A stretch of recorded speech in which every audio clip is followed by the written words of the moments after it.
नमस्कार, जय माता दी। मन्नू जिंदगी यूट्यूब चैनल में आप सभी का स्वागत है। फ्रेंड्स, हम जानेंगे कि कैसे हुई पिनाक धनुष की उत्पत्ति। भगवान शिव के धनुष के कारण ही हुआ राम सीता का विवाह। जाने इसकी कथा। तो पिनाक धनुष था जो शिव जी का था, और उसने राम जी ने जब तोड़ा तब राम सीता का विवाह था। तो इसकी क्या कथा है वो हम आपको सुनाते हैं। तो कैसे हुई पिनाक धनुष की उत्पत्ति। तो फ्रेंड्स, हम आपको राम सीता के स्वयंवर की कथा सुनाते हैं। एक पौराणिक कथा है। तो राजा जनक भगवान शिव के वंशज थे और भोलेनाथ का धनुष उनके राजमहल में रखा था। एक बार महाराजा जनक अपनी पुत्री सीता के स्वयंवर की घोषणा का साथ ये भी ऐलान किया कि जो भी इस धनुष की परतंचा को चढ़ा देगा उसी से मेरी पुत्री सीता का विवाह होगा। शिव धनुष कोई साधारण धनुष नहीं था, लेकिन उस काल का ब्रह्मास्त्र था, उस समय का। तो उस चमत्कारिक धनुष के संचालन की विधि राजा जनक, माता सीता, आचार्य श्री परशुराम और आचार्य श्री विश्वामित्र को ही ज्ञात थी। वही लोग इनके बारे में, इस धनुष के बारे में जानते थे। जनक राजा को इस बात का डर सताने लगा कि अगर धनुष रावण के हाथ लग गया तो इस सृष्टि का विनाश हो जाएगा। इसीलिए विश्वामित्र ने पहले ही भगवान राम को उसके संचालन की विधि बता दी थी।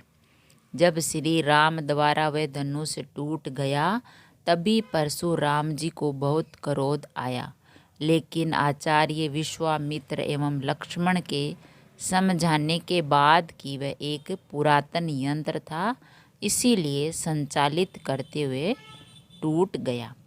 तब जाकर श्री परशुराम का क्रोध शांत हुआ। राम ने जब परतंचा चढ़ाकर धनुष को तोड़ा और सीता माता से विवाह संपन्न हुआ राम जी का। कैसे हुई पिनाक धनुष की उत्पत्ति। एक बार महर्षि कणव ने ब्रह्मादेव की घोर तपस्या की। अपने ध्यान में इतने गहरे खो गए कि वर्षों तक बिना हिले तपस्या करते रहे, जिससे उनके शरीर पर दीमक ने बोम्बी बना ली। उस बोम्बी पर बांस का एक पेड़ उग आया जो साधारण नहीं था।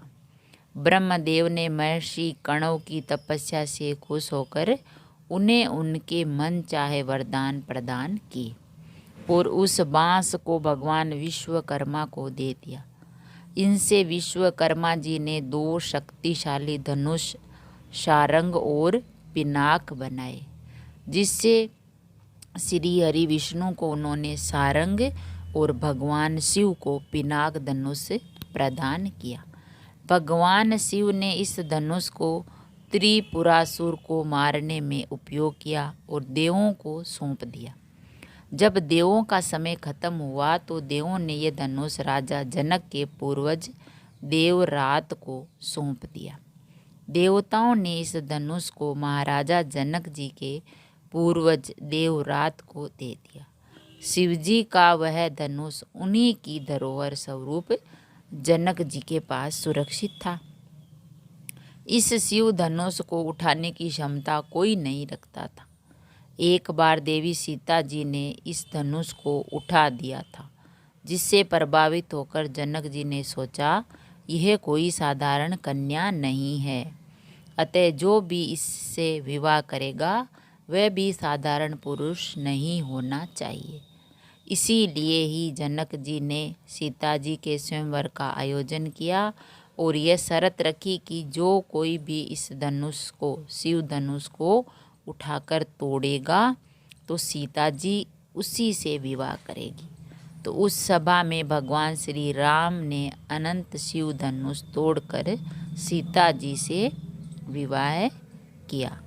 तो फ्रेंड्स, भगवान शिव के धनुष के कारण ही राम सीता का विवाह हुआ था।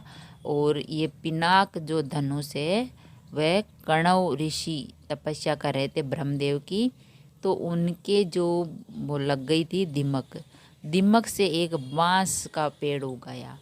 तो वो तपस्या से खुश होकर भगवान ने ब्रह्मा देव ने एक धनुष ये पिनाक और दूसरा जो दो बनाए, तो सारंग बनाया और ये पिनाक धनुष बनाई। तो श्री हरि विष्णु को सारंग दी और भगवान शिव को पिनाक धनुष। तो ये धनुष है वो ये शिव जी भगवान ने देवताओं ने देवरात ने राजा जनक के पास रख दी। तो राजा जनक की पुत्री सीता ने एक दिन इस धनुष को उठाया तो उठ गया। तो जनक ने सोचा ये साधारण पूरी मतलब नहीं है, साधारण कन्या नहीं है, अगर इसी धनुष को कोई और उठाएगा और वही पुरुष साधारण नहीं होना चाहिए। तो श्री राम जी ने वो धनुष उठाकर तोड़ दिया और माता सीता का विवाह राम जी से हो गया। तो पिनाक धनुष की उत्पत्ति के बारे में बताया और भगवान शिव के धनुष के कारण ही राम सीता का विवाह हुआ। ये कथा हमने जानी, सुनी और पढ़ी। तो इस कथा को आप भी पढ़िए, सुनिए और सुनाइए। अगर वीडियो अच्छा लगा तो लाइक और शेयर ज़रूर करें। ऐसे ही और वीडियो देखने के लिए, जानने के लिए, सुनने के लिए चैनल को सब्सक्राइब करें। थैंक यू, धन्यवाद।